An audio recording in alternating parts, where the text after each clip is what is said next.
Hello, hi, good morning to my dear and lovely students.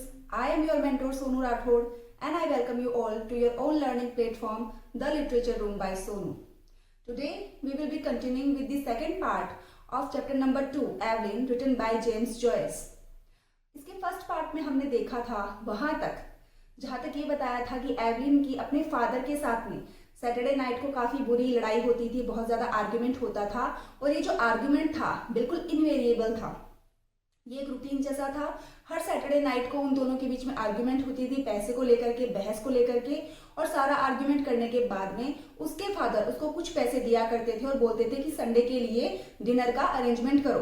तो फिर वो बेचारी जल्दी से भाग के मार्केट एरिया में जाती, ब्लैक कलर का जो उसका पर्स था उसको टाइटली होल्ड करके रखती ताकि वो चोरी ना हो जाए, और फिर सारा प्रोविजन का सामान लेकर के घर लौटती थी और घर पे आके सबके लिए खाना तैयार करती थी। तो इस तरीके से हमको बताया था कि एवलिन की जो लाइफ है at home and at business, जिस शॉप पे वो काम करती थी मिस गेवन के पास में, दोनों ही जगह काफी हार्ड वर्किंग थी, काफी स्ट्रगलिंग थी और वो अपनी लाइफ से बिल्कुल भी खुश नहीं थी। अब उसके आगे का पार्ट यहाँ से स्टार्ट कर रहे हैं अपन। She was about to explore another life with Frank. अब ऑफ कोर्स ये फ्रैंक के साथ में भागने वाली है, डबलिन को छोड़कर, और जाने वाली है ब्यूनस आयरेस जहाँ पे फ्रैंक का घर बना हुआ है। फ्रैंक के साथ ये रहेगी।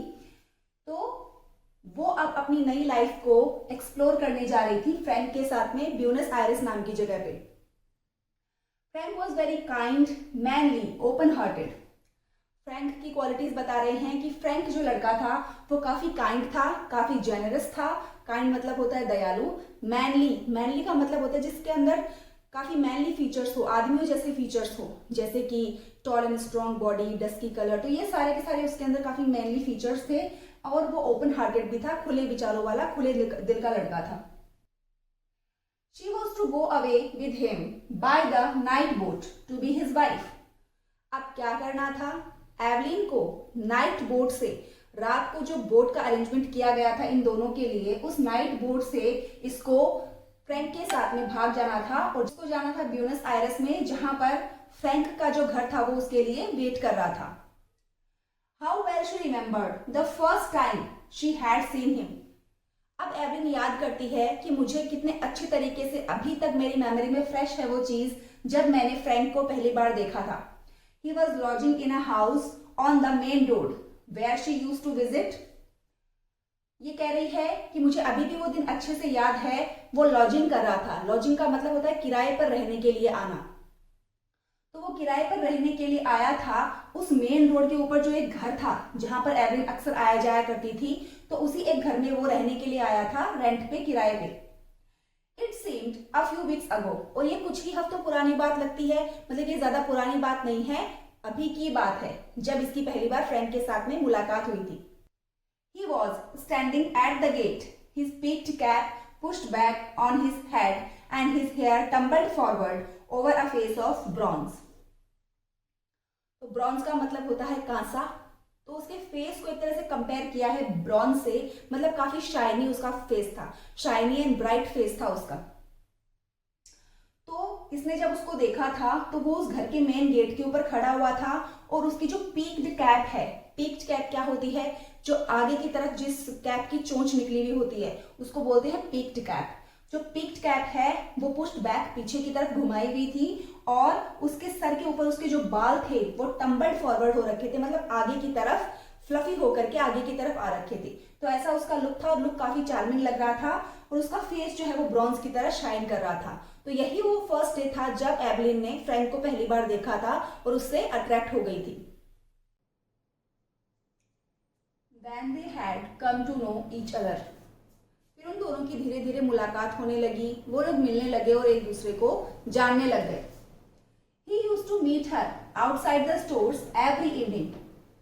फ्रैंक क्या किया करता था, एवलिन से हर शाम को उसकी शॉप से बाहर मिला करता था।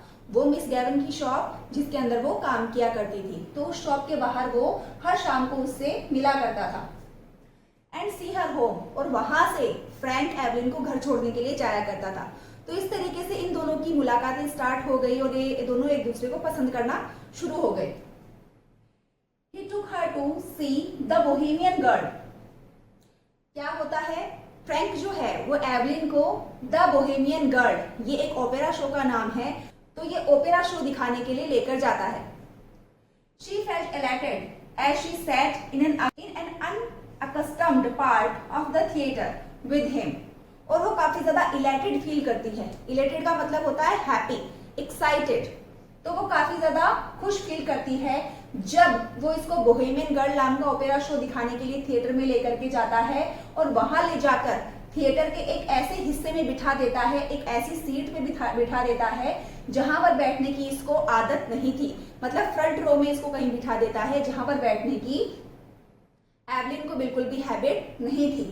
अनअकस्टम्ड का मतलब होता है जिस चीज की हमें आदत नहीं होती, तो वहां पर ले जाकर के इसको बिठा देता था। तो ये काफी खुश होती थी क्योंकि इसकी लाइफ में ये काफी नया एक्सपीरियंस था, इसको इतना स्पेशल किसी ने पहले फील नहीं करवाया था। He was awfully fond of music. Frank जो है वो काफी ज्यादा शौकीन था म्यूजिक को, उसको म्यूजिक सुनना और गाना काफी अच्छा लगता था। एंड sang a little, और वो थोड़ा बहुत गा भी लिया करता था। People knew that they were courting, और आसपास के लोग भी जब उनको देखते थे कि ऑफ कोर्स हर इवनिंग वो एवलिन से मिलने के लिए आ रहा है, उसको घर छोड़ने जा रहा है, उसको थिएटर लेकर के जा रहा है, मतलब दोनों एक दूसरे के साथ में टाइम स्पेंड कर रहे हैं। इसका मतलब क्या है, ये कोर्टिंग कर रहे हैं, मतलब ये दोनों रिलेशनशिप में आ गए हैं। And when he sang about the lass that loves a sailor, she always felt pleasantly confused. और ऑफ कोर्स इसको गाना गाने का शौक था, तो जब भी कभी फ्रैंक गाना गाया करता था उस लास के बारे में, लास का मतलब होता है लड़की, गर्ल, तो उस लड़की के बारे में गाना गाया करता था जो कि किसी सेलर से प्यार करती है, नाविक से प्यार करती है।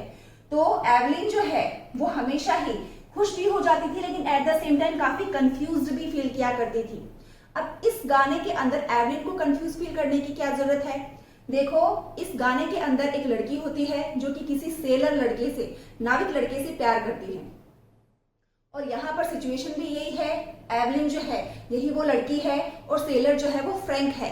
तो ये उसको लगता है कि ये गाना कहीं उसके लिए तो नहीं गाया जा रहा है, उसकी तरफ कुछ इंडिकेट करने के लिए तो नहीं कह रहा है फ्रैंक। तो ये बातें सोच करके वो खुश भी हुआ करती थी, लेकिन at the same time confuse भी हो जाया करती थी। He used to call her Poppins out of fun. Frank जो है वो प्यार से एवलिन को पॉपिंस बुलाया करता था। अब पॉपिंस का कोई लिटरल मीनिंग नहीं होता, Poppins is the title to address someone, तो पॉपिंस बुलाया करता था उसको प्यार से, मजाक से। First of all it had been an excitement for her to have a fellow and then she had begun to like him.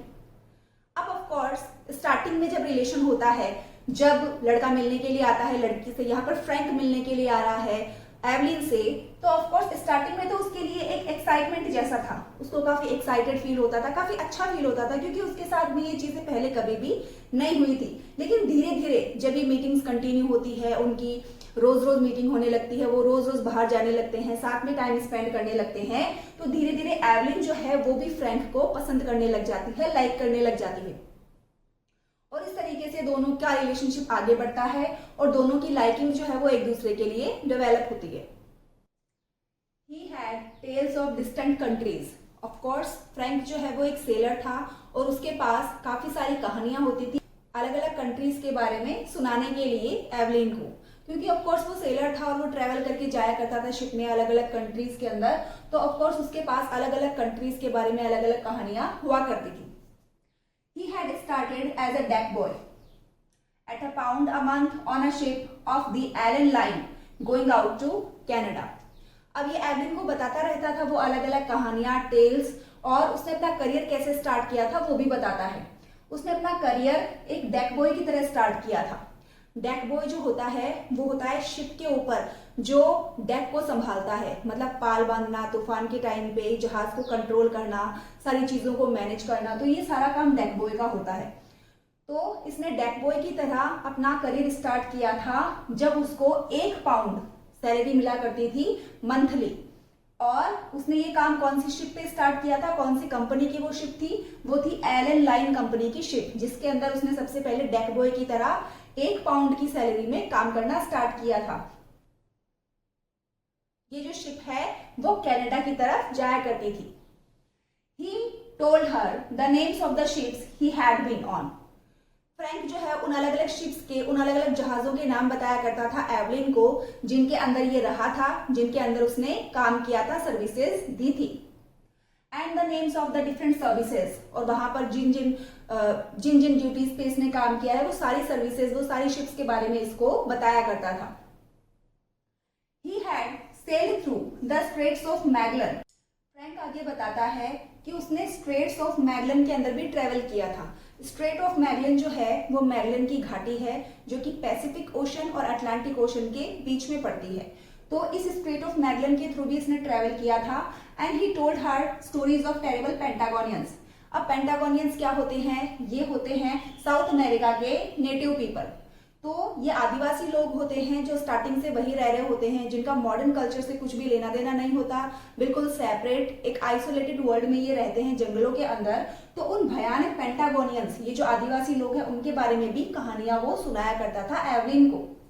एक तरह से अपन ये कह सकते हैं कि ये अपने एक्सपीरियंसेस शेयर किया करता था एवलिन के साथ में। इसने अपनी पूरी लाइफ में जो कुछ भी किया था, जैसे भी लोगों को जाना था, तो वो सारी की सारी स्टोरीज जो है वो एवलिन के साथ में शेयर किया करता था। He had fallen on his feet in Buenos Aires, he said, and had come over to the old country just for a holiday. फिर एक बार क्या हुआ, ये सारे ट्रैवलिंग करके ब्यूनस आयरस में वापस आया अपने नेटिव प्लेस पे, और तब ये काफी ज्यादा थक चुका था, और फिर ये इस ओल्ड कंट्री में, रिपब्लिक ऑफ आयरलैंड में आ गया, यहाँ पर छुट्टियां मनाने के लिए।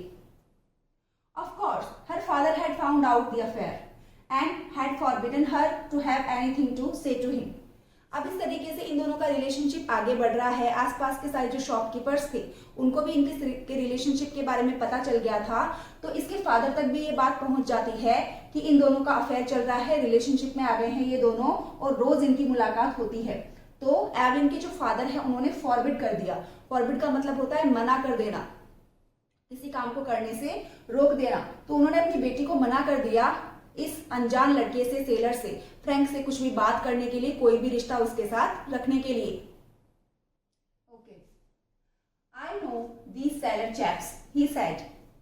अब जैसे उसके फादर को पता चलता है कि मेरी बेटी का फ्रैंक नाम के किसी सेलर लड़के के साथ में अफेयर चल रहा है, तो वो अपनी बेटी को मना कर देते हैं उससे मिलने के लिए, आगे कोई भी कनेक्शन बनाने के लिए। वो क्या कहते हैं अपनी बेटी से? मैं इन नाविक लड़कों को बहुत अच्छे तरीके से जानता हूँ, मतलब उनके कैरेक्टर को ये खराब बताते हैं एक तरीके से अपनी बेटी के सामने। चैप्स, चैप्स का मतलब होता है लड़का या लड़के। तो इस तरीके से बोल करके अपनी बेटी को मना कर देते हैं। One day he had quarrelled with Frank and after that she had to meet her lover secretly. फिर भी इनका दिल नहीं भरता, तो एक दिन ये क्या करते हैं, फ्रैंक के साथ में जाकर के लड़ाई कर लेते हैं कि क्यों वो मेरी बेटी के साथ में रिलेशन रखता है या उसके साथ कोई भी कांटेक्ट रखता है। और उसके बाद में हमारी एवलिन जो है उसको फ्रैंक मतलब अपने लवर के साथ में सीक्रेटली मिलना पड़ता है, चोरी चुपके मिलना पड़ता है, ताकि उनके फादर को उनकी इस मीटिंग के बारे में पता ना चले। The evening deepened in the avenue. अब वापस प्रेजेंट में आ जाती है वो। देखो, वो अपने माइंड में सोच रही थी पास्ट के बारे में कि किस तरीके से फ्रैंक के साथ उसकी पहली बार मुलाकात हुई थी, और धीरे धीरे उनका जो अट्रैक्शन है, उसका जो एक्साइटमेंट है वो प्यार में बदल गया। अब वो वापस एक प्रेजेंट मोमेंट में आ जाती है जहां पर वो अपनी खिड़की के पास में पर्दे पे सर सटाए बैठी हुई थी, और उस रियल स्टेट ऑफ माइंड में आती है और अब देखती है कि शाम का जो अंधेरा है वो पूरा गहरा छा गया है गले के अंदर। The white of the 2 letters in her lap grew indistinct. और उसकी लैप का मतलब होता है गोदी। उसकी गोद में जो 2 व्हाइट कलर के लेटर्स रखे हुए थे वो अब इनडिस्टिंक्ट होते जा रहे थे, मतलब शाम के अंधेरे की वजह से धुंधले होते जा रहे थे। One was to Harry, the other was to her father. अब ये जो 2 लेटर्स रखे हुए थे उसकी गोदी में, जो कि उसने प्रिपेयर कर रखे थे, लिख रखे थे कि वो छोड़ करके उनको चली जाएगी फ्रैंक के साथ में। तो उनमें से एक लेटर तो उसके छोटे भाई हैरी के लिए था, पहले ही बता चुके हैं। उसका बड़ा भाई अर्नेस्ट जो है वो तो ऑलरेडी डेड है, तो अपने छोटे भाई हैरी के लिए उसने एक लेटर छोड़ा, और दूसरा लेटर जो है वो उसके फादर के लिए उसने लिखा था। Ernest had been her favourite but she liked Harry too. अब होता ही ऐसा जनरली, अर्नेस्ट और हैरी उसके 2 ब्रदर्स थे, तो दोनों में से उसका सबसे मोस्ट फेवरेट तो अर्नेस्ट था, लेकिन वो हैरी को भी काफी पसंद किया करती थी। Her father was becoming old lately, she noticed. अब वो नोटिस कर रही है कि उसके फादर की भी धीरे धीरे उम्र बढ़ती जा रही है, वो भी अब बूढ़े हो रहे हैं, पहले की तरह यंग नहीं रहे। ही वुड मिस हर, और अगर वो उसके फादर को अकेला छोड़ करके चली जाएगी फ्रैंक के साथ में, तो उसके फादर उसको बहुत ज्यादा मिस करेंगे, क्योंकि इतने बूढ़े हो रहे हैं अब वो कि अपनी रिस्पॉन्सिबिलिटी वो खुद से नहीं उठा सकते। Sometimes he could be very nice, कभी कभी उसके फादर उसके साथ अच्छा बिहेवियर भी किया करते थे। Not long before when she had been laid up for a day, he had read her out a ghost story and made toast for her at the fire। ज्यादा पुरानी बात नहीं है, एक बार जब ये पूरे दिन भर के लिए बिस्तर पर पड़ी हुई थी, लाइड अप मतलब पड़े हुए होना, मतलब हो सकता है ये बीमार हो गई हो, तो एक पूरे दिन भर के लिए जब ये बीमार हो गई थी, बिस्तर के ऊपर लेटी हुई थी, तब उसके फादर ने उसको एक घोस्ट स्टोरी पढ़ करके सुनाई थी, और उसके लिए आग पर टोस्ट भी सेके थे, टोस्ट भी लेकर के आए थे उसके लिए। तो ऑफ कोर्स कहीं ना कहीं उससे प्यार तो करते ही हैं, ये उनकी बेटी है, लेकिन उनका जो बिहेवियर है काफी स्ट्रिक्ट हो गया, और एवलिन की मदर के जाने के बाद में और ज्यादा बुरा हो गया है ये बिहेवियर। तो इस तरीके से ये कैलकुलेट कर रही है अपने माइंड में कि मैंने ये 2 लेटर्स लिख करके तैयार तो किए हैं, लेकिन क्या मुझे अपने फादर को छोड़ के जाना चाहिए, जो कि अब दिन ब दिन और ज्यादा बूढ़े होते जा रहे हैं। हालांकि मेरे फादर का नेचर काफी अब्यूजिव और स्ट्रिक्ट है, मैं मानती हूँ, लेकिन फिर भी वो इतने भी बुरे नहीं थे, कभी कभी तो उन्होंने मेरे साथ में अच्छा बिहेवियर किया है। एक बार मैं जब पूरे दिन भर के लिए बीमार पड़ गई थी, तो उन्होंने मुझे घोस्ट स्टोरी मतलब भूतों की कहानियां सुनाई थी, और मेरे लिए टोस्ट भी तैयार किया था। तो वो मुझे अंदर ही अंदर दिल के किसी ना किसी कोने में तो चाहते ही हैं। तो इस तरीके से कैलकुलेट कर रही है अपने इस एक्शन को। Another day when their mother was alive, they had all gone for a picnic to the hill of Hoth। वो याद करती है कैसे जब एवलिन की मदर अलाइव थी, जिंदा थी, तब वो सारे के सारे फैमिली मेंबर्स, एवलिन की मदर, फादर, ये सारे के सारे ब्रदर्स एंड सिस्टर्स मिलके पिकनिक पर गए थे। कहाँ पर? हिल ऑफ हॉथ। अब ये एक पहाड़ी का नाम है, हिल का नाम है। एग्जाम में वेरी शॉर्ट क्वेश्चन भी आ सकता है ऐसा कि mention the name of hill where Evelyn and her family had gone for picnic. तो इस तरीके से आपको ये छोटी छोटी डिटेल्स का ध्यान रखना है और इनको याद रखना है। तो हिल ऑफ हॉथ पर वो पिकनिक बनाने के लिए गए थे जब इसकी मदर जिंदा थी। She remembered her father putting on her mother's bonnet to make the children laugh। इसको अभी तक भी याद है कि जब ये उस हिल ऑफ हॉथ की पहाड़ी पर पिकनिक मनाने के लिए गए थे, तो वहां पर कैसे उसके फादर ने उसकी मदर का बॉनेट का मतलब होता है एक तरह की विग, नकली बालों की जो विग होती है वो पहन ली थी अपने सर के ऊपर, और बच्चों को हंसाने की वो कोशिश कर रहे थे। तो कहना ये चाहती है कि जब एवलिन की मदर जिंदा थी, तब तक उसके फादर का नेचर और बिहेवियर काफी अच्छा, पोलाइट, बच्चों के लिए लविंग एंड केयरिंग था। लेकिन जैसे उनकी मदर एक्सपायर हो गई, तब ये काफी फ्रस्ट्रेटेड रहने लग गए, स्ट्रिक्ट और अब्यूजिव हो गए, गुस्सा करने लग गए। Her time was running out, but she continued to sit by the window, leaning her head against the window curtain, inhaling the odor of dusty cretonne। Her time was running out। अब इसका समय जो है वो निकलता जा रहा था। ऑफ कोर्स इसको पोर्ट पर जाना था, फ्रैंक के साथ में उस जहाज पर बैठना था, अपने घर से भागना था। इसने दोनों लेटर्स भी तैयार कर रखे थे, एक हैरी के लिए, एक उसके फादर के लिए।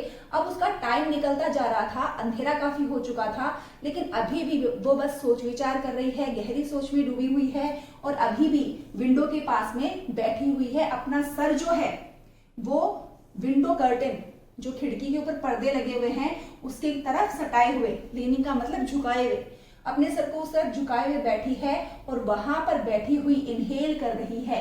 मतलब उसकी नाक में जो स्मेल जा रही है वो किसकी स्मेल जा रही है? द ऑर्डर ऑफ डस्टी क्रिटॉन, वो रेत से भरे हुए जो पर्दे हैं उनकी स्मेल जा रही है। अब यहाँ पर अपन एक बात देखें, डस्टी क्रिटॉन वर्ड जो है वो बार बार मेंशन हुआ है पूरे चैप्टर में। तो डस्टी क्रिटॉन जो है, ऑफ कोर्स ये क्रिटॉन भी बोल सकता था कि वहां पर पर्दे हैं, लेकिन ये जो डस्टी वर्ड है, रेत से भरे हुए पर्दे, ये जो है ये एवलिन की लाइफ की मोनोटोनी को दिखाते हैं, एक रूपता को, बोर्डम को दिखाते हैं कि किस तरीके से ये इस घर में है और इस घर में इसकी जिंदगी सेम हो गई है, कोई वैरायटी नहीं है वहां पे, उसकी जिंदगी में कोई कुछ नया नहीं हो रहा है, सेम यही पर्दे, यही डस्ट जिसको उसको क्लीन करना पड़ता है वीकली। तो ये सारी चीजें सिंबलाइज कर रहा है dusty cretonne word. Down far in the avenue she could hear a street organ playing. अब ये बैठी है अपनी सीट पर, तो इसको गली के अंदर से किसकी आवाज सुनाई देती है? स्ट्रीट ऑर्गन की।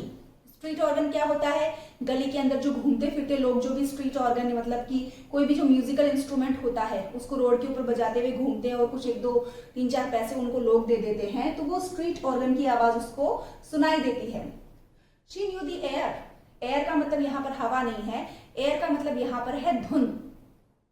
तो उसको उस स्ट्रीट ऑर्गन की जो धुन थी वो जानी पहचानी लगती है कि ये म्यूजिक मैंने पहले भी कभी सुना है। Strange that it should come that very night to remind her of the promise to her mother, her promise to keep the home together as long as she could. कहती है स्ट्रेंज, ये कितनी अजीब बात है कि आज की रात जब वो भागने वाली है अपने घर से, आज की रात ही उसको ये स्ट्रीट ऑर्गन की साउंड सुनाई दे रही थी। ये स्ट्रीट ऑर्गन जो कि उसको उसकी माँ की याद दिलाता है, उसकी माँ से जो उसने प्रॉमिस किया था उसकी याद दिलाता है कि मैं इस घर को तब तक जोड़े रखूंगी जब तक मैं जोड़े रख सकती हूँ। ऐसा प्रॉमिस जो उसकी माँ ने लिया था, इससे तो उस वादे की याद दिलाता है। अब स्ट्रीट ऑर्गन का इस प्रॉमिस से क्या लेना देना है? एक्चुअली होता क्या है कि जब एवलिन की मदर बीमार पड़ जाती है और जिस नाइट उनकी डेथ होती है उस रात वहां पर ये म्यूजिकल इंस्ट्रूमेंट प्ले हो रहा होता है रोड पे। तो ये जो धुन है वो उस इंसिडेंट के साथ में एसोसिएटेड है एवलिन के माइंड में। तो जब भी ये धुन बजती है तो उसको अपनी मदर की याद आ जाती है और किए हुए उस प्रॉमिस की याद आ जाती है। तो यहाँ पर उसको ये सारी चीजें रिकॉल हो रही है। She remembered the last night of her mother's illness. अब ऑफ कोर्स ये जो स्ट्रीट ऑर्गन था ये उसको उसकी मदर की इलनेस की याद दिलाता है। तो इस स्ट्रीट ऑर्गन की आवाज सुनते ही उसको फटाफट से वो लास्ट नाइट याद आ जाती है, वो आखिरी रात याद आ जाती है जब उसकी मदर बीमार पड़ी हुई थी और जिस रात उसकी मदर एक्सपायर हो गई थी, उनकी डेथ हो गई थी। She was again in the closed dark room at the other side of the hall and outside she heard a melancholy air of Italy.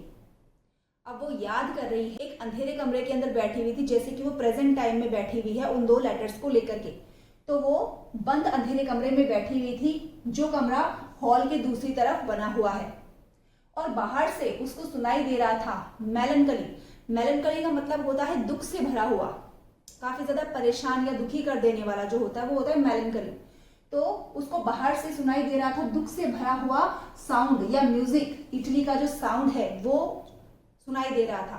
कहने का ये मतलब है कि आउटसाइड रोड पे जो है वो वही म्यूजिकल इंस्ट्रूमेंट या स्ट्रीट ऑर्गन बज रहा था जो कि उसको अभी प्रेजेंट टाइम में सुनाई दे रहा है और उसका साउंड उसको मेलनकली लग रहा है क्योंकि ऑफ कोर्स घर में सिचुएशन अच्छी नहीं है और जब आपका स्टेट ऑफ माइंड या आपके घर में सब कुछ ठीक नहीं होता है, आप परेशान होते हो तो कोई भी चीज अच्छी नहीं लगती, सारी चीजें मेलनकली लगती है। The organ player had been ordered to go away and given 6 pence। तो ऑफ कोर्स ये म्यूजिकल इंस्ट्रूमेंट जो बज रहा था ये काफी इरिटेट कर रहा था एवलिन के घर वालों को, क्योंकि एक तरफ तो मदर बीमार है और दूसरी तरफ ये म्यूजिकल इंस्ट्रूमेंट बज रहा था। तो म्यूजिकल इंस्ट्रूमेंट बजाने वाले व्यक्ति को क्या कहा गया, ऑर्डर दिया गया कि वो जाए यहाँ से, उसको वहां से भगाया गया और उसको 6 pence भी दिए गए, कुछ पैसे दिए गए ताकि वो लेकर के वहां से चला जाए। She remembered her father strutting back into the sick room saying, "Damn Italians coming over here." Evelyn को अभी तक याद है कि किस तरीके से उस ऑर्गन प्लेयर को डांट करके उसके फादर स्ट्रटिंग बैक मतलब अकड़ते हुए उस कमरे के अंदर वापस आए जहां पर उनकी बीमार मदर लेटी हुई थी और आकर के उन्होंने कहा ये जो इटालियंस होते हैं ये नरक में जाए, ये बार बार यहाँ पर क्यों आ जाते हैं, क्या काम है इनका यहाँ पर। तो इस तरीके से उन इटालियंस को, उन स्ट्रीट प्लेयर्स, उन ऑर्गन प्लेयर्स को उसके फादर कर्स करते हैं। As she mused, the pitiful vision of her mother's life laid its spell on the very quick of her being, that life of commonplace sacrifices closing in final craziness. अब जैसे ही Evelyn म्यूसिंग कर रही थी, म्यूसिंग का मतलब होता है सोच विचार करना, किसी चीज के ऊपर डीप थिंकिंग करना, कंटेम्पलेट करना।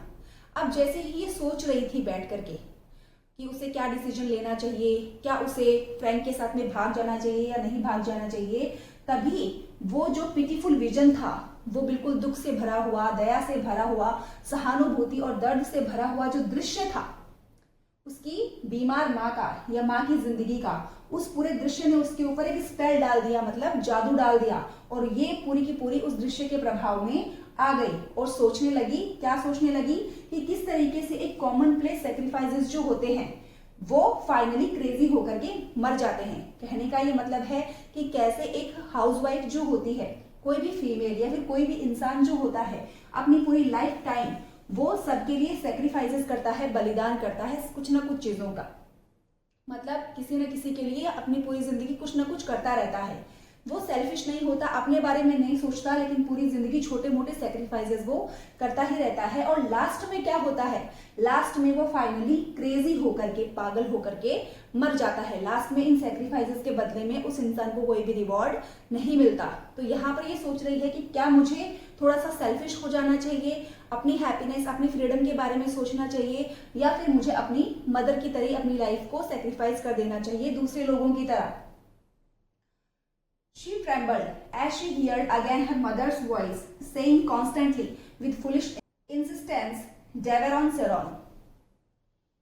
देखिए क्या होता है, एवलिन की जो मदर है उसने अपनी पूरी जिंदगी भर सारे फैमिली मेंबर्स के लिए काम किया, सबके लिए अपनी लाइफ को सेक्रीफाइस किया, और लास्ट में वो पागल हो गई। पागल होकर के वो चीज़ों को रिपीट करती थी, बड़बड़ाती रहती थी पूरे दिन भर चीज़ें, और एट द एंड फाइनली उनकी डेथ हो गई। तो ये क्या कह रही है, ये काफी ज्यादा घबरा जाती है। ट्रेम्बल का मतलब होता है कांप जाना या घबरा जाना। तो ये घबरा जाती है और इसको ऐसा फील होता है कि जैसे इसके कानों में फिर से उसको अपनी मदर की वही आवाज सुनाई दे रही है, वही चीजों को रिपीट करने की, बड़बड़ाने की आवाज सुनाई दे रही है। वो कॉन्स्टेंटली मतलब बिना रुके, लगातार, फुलिश इंसिस्टेंस का मतलब होता है पागलों की तरह जोर दे दे करके बस वही बातें रिपीट करती जा रही है। और वो बात कौन सी है, डेवेरॉन सेरॉन। डेवेरॉन सेरॉन जो है एक फ्रेंच फ्रेज है जिसका मतलब होता है the end of pleasure is pain. मतलब सुख का या खुशी का जो अंत होता है वो दर्द से भरा हुआ होता है, दुख से भरा हुआ होता है। तो यही बस पागलों की तरह वो बड़बड़ाती रहती थी। और एवलिन जो है यहाँ पर अपनी मदर की तरह बिल्कुल नहीं बनना चाहती है। उसकी मदर जिसने पूरे लाइफ टाइम सेक्रीफाइस किए सबके लिए, और लास्ट में वो पागल हो गई और फिर वो मर गई। तो उसी अपनी माँ के बारे में वो सोचती है कि मेरी माँ ने अपनी लाइफ में क्या पाया, उन्होंने कभी अपनी फ्रीडम एंजॉय नहीं करी, कभी अपनी लाइफ को एंजॉय नहीं किया। तो इस तरीके से वो म्यूजिंग करती है, कंटेम्पलेट करती है और डिसाइड करने की कोशिश करती है कि एक्चुअली एवलिन को क्या डिसीजन लेना चाहिए अपनी लाइफ में। She stood up in a sudden impulse of terror. Impulse का मतलब होता है दबाव महसूस करना, प्रेशर फील करना किसी चीज का। तो एवलिन जो है वो खड़ी रहती है, काफी ज्यादा दबाव अपने ऊपर महसूस कर रही है, काफी प्रेशराइज्ड अपने आप को महसूस कर रही है, क्योंकि इस सिचुएशन में उसका मन कुछ और कह रहा है, उसका दिमाग कुछ और कह रहा है, और वो डिसाइड नहीं कर पा रही कि एक्चुअली उसको क्या डिसीजन लेना चाहिए। Escape, she must escape. और फिर वो डिसाइड करके क्या बोलती है, एस्केप, भाग जाना चाहिए, उसे जरूर भाग जाना चाहिए, चले जाना चाहिए यहाँ से। Frank would save her, Frank उसको बचाएगा। He would give her life, perhaps love too. Frank के साथ भाग जाएगी तो फ्रैंक ही उसको एक नई लाइफ देगा, फ्रैंक उसको नई जिंदगी भी देगा और शायद प्यार भी। But she wanted to live, वो कहती है कि वो जीना चाहती है। Why should she be unhappy, सिर्फ वो ही उदास क्यों रहे, सिर्फ वो ही दुखी क्यों रहे। She has all the right to be happy. तो वो कहती है कि सिर्फ मैं ही दुखी या मैं ही परेशान क्यों रहूं अपनी जिंदगी में, मैं भी तो हैप्पी हो सकती हूँ, खुश हो सकती हूँ। तो मुझे यहाँ से भाग जाना चाहिए और किसी के बारे में कुछ भी कंसिडर नहीं करना चाहिए। She had a right to happiness, उसके पास भी अधिकार है खुश होने का। तो ऑफकोर्स वो अपनी लाइफ के लिए अपनी खुशी से कोई भी डिसीजन ले सकती है। Frank would take her in his arms, fold her in his arms. Frank जो है वो उसको अपनी बाहों में लेकर अपने दिल से लगाएगा। तो इस तरीके से वो इमेजिन करती है, सोचती है कि मैं यहाँ से चली जाऊंगी तो ऑफकोर्स फैमिली मेंबर से तो मेरा पूरा रिलेशन टूट जाएगा, लेकिन एट द एंड मुझे फ्रैंक मिलेगा जो मुझे अपनाएगा, मुझे एक नई लाइफ देगा, प्यार भी देगा और मुझे अपने पास रखेगा। He would save her, Frank उसको जरूर बचाएगा। She stood among the swaying crowd in the station at the north wall. अब क्या होता है, एवलिन जो है वो पहुंच जाती है स्टेशन पे, जहां पर से उनको वो शिप मिलेगी जिस पर बैठ करके उसको फ्रैंक के साथ में भागना है। अब एवलिन जो है उस स्टेशन पे खड़ी है, वहां पर जो क्राउड है स्वेइंग है, मतलब पानी की तरह वहां पर क्राउड बह रही है, काफी ज्यादा वहां पर क्राउड है, भीड़ है, काफी क्राउडी वो प्लेस है। और स्टेशन में कौन सी जगह पर वो पहुंचती है, नॉर्थ वॉल के पास में। वो जो स्टेशन था वहां पर नॉर्थ वॉल जो है वहां पर वो पहुंच जाती है। He held her hand and she knew that he was speaking to her, saying something about the passage over and over again. Frank ने उसका हाथ पकड़ रखा था और एवलिन को ये पता था कि फ्रैंक जो है वो एवलिन से ही बातें कर रहा है, कुछ उसको बता रहा है पैसेज के बारे में, मतलब वो जो रास्ता होगा डबलिन से लेकर के ब्यूनस आयरेस का जो पैसेज है, जो रास्ता है, उसके बारे में वो कुछ उसको बार बार बता रहा था। ये बातें उसको पता थी, लेकिन वो सुन्न हो गई थी, उसको पता नहीं चल रहा था एक्चुअली कि फ्रैंक के वर्ड्स क्या है, वो बोल क्या रहा है। The station was full of soldiers with brown baggages. Station के पहले बता रखा है बहुत ज्यादा भीड़ थी, वहां पर काफी सारे सोल्जर्स थे, काफी सैनिक थे जिन्होंने ब्राउन कलर के बैगेजेस जो हैं वो कैरी कर रखे थे। Through the white doors of the shades she caught a glimpse of the black mass of the boat lying in beside the quay wall with illuminated portholes। अब क्या कह रही है कि वो जो शेड था, वो जगह, वो स्टेशन जिसकी शेड में या जिसके अंदर वो खड़ी थी, उसके जो वाइड डोर्स थे, उसके जो बड़े बड़े दरवाजे थे, वहां से उसको झलक दिखाई दे रही थी black mass of the boat. Boats का जो सारा का सारा ब्लैक कलर का गुच्छा होता है, जो कि सारी इकट्ठी बोट्स खड़ी रहती हैं, और वो आपको एक बहुत बड़े मास, एक बहुत बड़ी शैडो जैसी लगती है। तो वो बहुत बड़ा शैडो जो है ब्लैक बोट का, वो उसको दिखाई दे रहा था वहां पर बड़े से दरवाजे से। और जो सारी की सारी बोट्स कहाँ पर खड़ी हुई थी? द क्वे वॉल। क्वे वॉल जो होता है वो घाट होता है, बंदरगाह होता है, वो किनारा समंदर का जहां पर सारी की सारी बोट्स खड़ी होती हैं। तो वो क्वे वॉल के पास में सारी की सारी बोट्स खड़ी हुई थी, और जिनके जो पोर्ट होल्स है वो इल्यूमिनेट कर रहे थे। पोर्ट होल्स मतलब जहाज के अंदर जो भी विंडोज होती है, जो खिड़कियां होती है, वो इल्यूमिनेट कर रही थी, मतलब उन जहाज के अंदर लाइट थी, वहां पे काफी रोशनी थी। तो वो जो black mass of the boat है, बहुत सारी बोट्स की छाया उसको दिखाई देती है, जो कि क्वे वॉल के पास में पार्क करी हुई थी, और उसकी जो खिड़कियां थी वो काफी इल्यूमिनेटेड थी, काफी ब्राइट थी, चमक रही थी। तो ये सारी की सारी चीजें वो स्टेशन की शेड में खड़ी हुई उस स्टेशन के बड़े से दरवाजे से बाहर की तरफ देख पा रही थी, एनकाउंटर कर पा रही थी। अब फ्रैंक जो है वो एवलिन से बात कर रहा है, उसने एवलिन का हाथ पकड़ रखा है, और वो एवलिन को उस रास्ते के बारे में इन्फॉर्म कर रहा है, अपनी जर्नी के बारे में बता रहा है कि हम कहाँ से होकर किधर से गुजरेंगे, कैसे पहुंचेंगे ब्यूनस आयरेस में। तो ये सारी बातें वो उससे कर रहा है, और एवलिन को भी पता है कि वो उसी से बात कर रहा है, लेकिन फिर भी वो सुन्न हो गई है, या फिर डर की वजह से वो सहम गई है। शी आंसर्ड नथिंग, वो उसकी बातों का कोई भी रिप्लाई नहीं करती। She felt her cheek pale and cold, and out of a maze of distress she prayed to God to direct her, to show her what was her duty. Evelyn को ऐसा फील होता है कि उसके जो गाल है वो डर की वजह से पीले पड़ चुके हैं और ठंडे पड़ चुके हैं, बिल्कुल सुन्न हो गए हैं। And out of a maze of distress, distress का मतलब होता है स्ट्रेस, टेंशन, और मेज का मतलब होता है कंफ्यूजन। और अपने उस टेंशन की वजह से वो इतनी कंफ्यूज हो गई कि लास्ट में वो गॉड से प्रेयर करने लग जाती है कि हे भगवान, आप मुझे डायरेक्ट करो, आप मुझे सही रास्ता दिखाओ, आप मुझे बताओ कि इस समय पे मेरी ड्यूटी क्या है।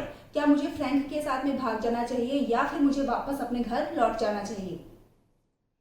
The boat blue a long mournful whistle into the mist. इतनी देर में क्या होता है, वो बोट जिसके ऊपर एवलिन और फ्रैंक को बोर्ड करना था, चढ़ना था, वो बोट जो है वो विस्लिंग करने लग जाती है, मतलब वो एक इंडिकेशन या सिग्नल देने लग जाती है कि इसका डिपार्चर टाइम अब हो रहा है।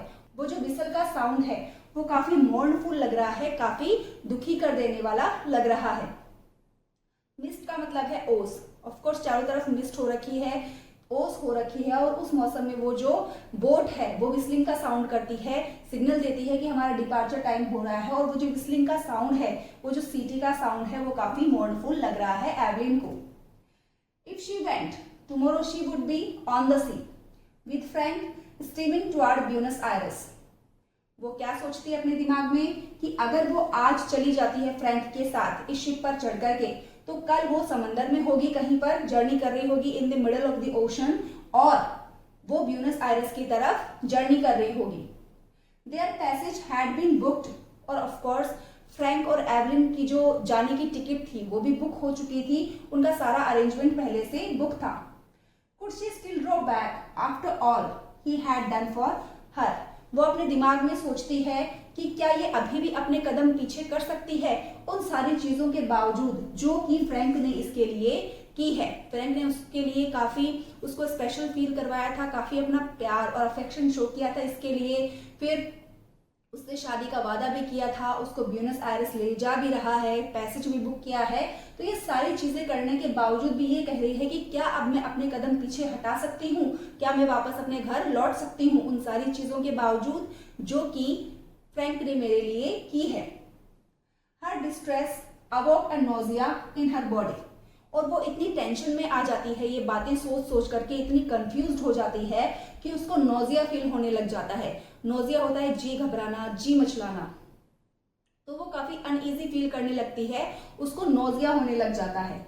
And she kept moving her lips in silent fervent prayer, और फिर वो क्या करती है, डर की वजह से बिल्कुल अपने लिप्स को मूव करने लग जाती है और फर्वेंट प्रेयर करने लगती है।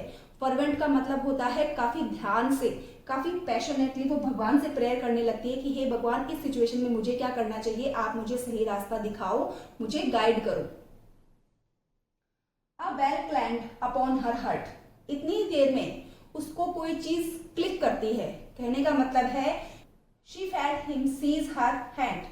इतनी देर में क्या होता है, फ्रैंक जो है वो आकर के उसका हाथ पकड़ता है और इसके दिल में एक घंटी जैसी बजती है, मतलब कोई चीज इसको क्लिक करती है, मतलब ये वापस रियलिटी में आ जाती है जैसे ही फ्रैंक आकर के इसका हाथ पकड़ता है। Come all the seas of the world tumbled about her heart, वो इसका हाथ पकड़ करके कहता है कि चलो भाई, ऑफ कोर्स बोट ने विसल कर दिया है, उसका जाने का टाइम हो गया, तो ये एक सिग्नल है, तो अब हमें बोट के ऊपर बोर्ड करना चाहिए, चढ़ जाना चाहिए। तो वो एवलिन से कहता है कम, चलो। जब फ्रैंक ये बात कहता है तो एवलिन जो है उसको ऐसा लगता है कि इस दुनिया के जो सारे समंदर हैं, सारे जो ओशन है, वो उसके दिल में उमड़ पड़े हैं, मतलब वो काफी ज्यादा नर्वस फील करने लग जाती है, वो पैल्पिटेट हो जाती है, घबरा जाती है और उसकी हार्ट बीट बिल्कुल तेज हो जाती है। He was drawing her into them. He would drawn her.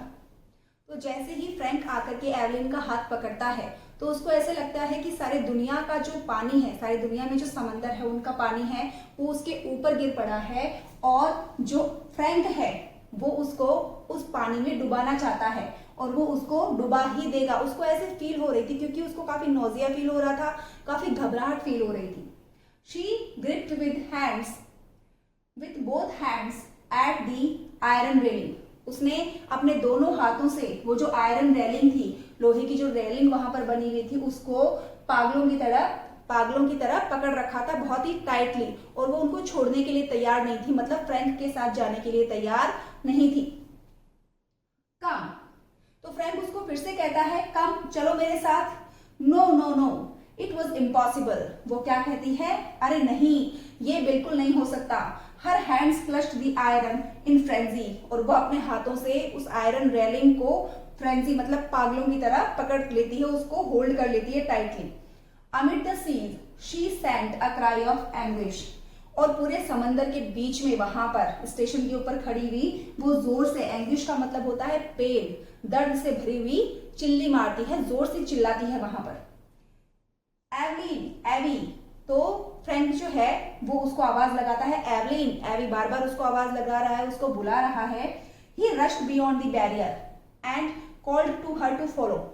अब ऑफ कोर्स इसको तो ब्यूनस आयर्स जाना ही है और बोट जो है वो भी ऑलरेडी विसल कर चुकी है, इनको सिग्नल दे चुकी है। तो फ्रैंक क्या करता है, वो भाग करके बैरियर्स के उस पार चला जाता है, मतलब जहाज पर जाने का जो रास्ता है वहां पर पहुंच जाता है बैरियर्स को क्रॉस करके, और इसको भी बार बार आवाज लगाता है अपने आप को फॉलो करने के लिए कि तुम भी मेरे पीछे आओ, चलो चलते हैं।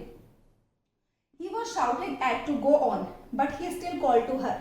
अब शिप पे जो लोग थे जो कि एंट्री कर रहे थे, अब ऑफकोर्स शिप का जाने का टाइम हो रहा है, तो वो लोग भी बार बार फ्रैंक की तरफ चिल्ला रहे थे कि तुम जल्दी से एंट्री कर लो, लेकिन फ्रैंक जो है वो अभी भी जो एवलिन है उसको आवाज लगा रहा है, उसका वेट कर रहा है। She sat, her white face to him, passive like a helpless animal.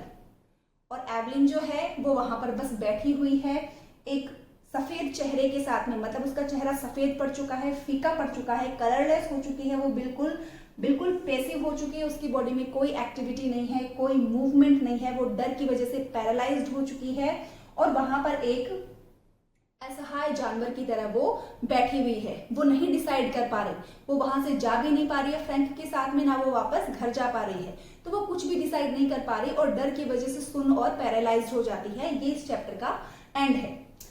eyes gave him no sign of love, farewell or recognition. अब फ्रैंक ऑफ कोर्स जा रहा है और ये फ्रैंक को देखे जा रही है, लेकिन इसकी आंखों में कोई भी एक्सप्रेशन नहीं है फ्रैंक के लिए, ना तो प्यार का, ना तो ये अपनी आंखों से बहुत प्यार की नजर से देख करके उसको विदा कर रही है, ना उसको फेयरवेल कर रही है, ना उसको बाय बोल रही है, और इसकी आंखों में उसके लिए कोई पहचान भी नजर नहीं आ रही। बस एक असहाय जानवर की तरह वहां पर बैठी है और उसको देखे जा रही है। कहने का ये मतलब है कि एट द एंड क्या होता है, एवलिन जो है वो डर की वजह से पैरालाइज्ड हो जाती है, डर की वजह से सुन्न पड़ जाती है, और वो बिल्कुल पेसिवली इनएक्टिवली वहां पर बैठ जाती है। मतलब ये है कि इस चैप्टर के एंड में एवलिन जो है वो फ्रैंक के साथ में भाग नहीं पाती, और यहाँ पर हमें ये थीम कंफर्म हो जाती है कि duties and responsibilities are heavier than freedom. So my dear friends, we are done with the second chapter completely, and I fully believe if you go through the line to line explanation of this chapter, you will thoroughly understand the concept and the story of this chapter. And if you find this video helpful, don't forget to share, subscribe and like. I will meet you in next video with the question answers of this chapter. Till then, bye bye, have a nice day.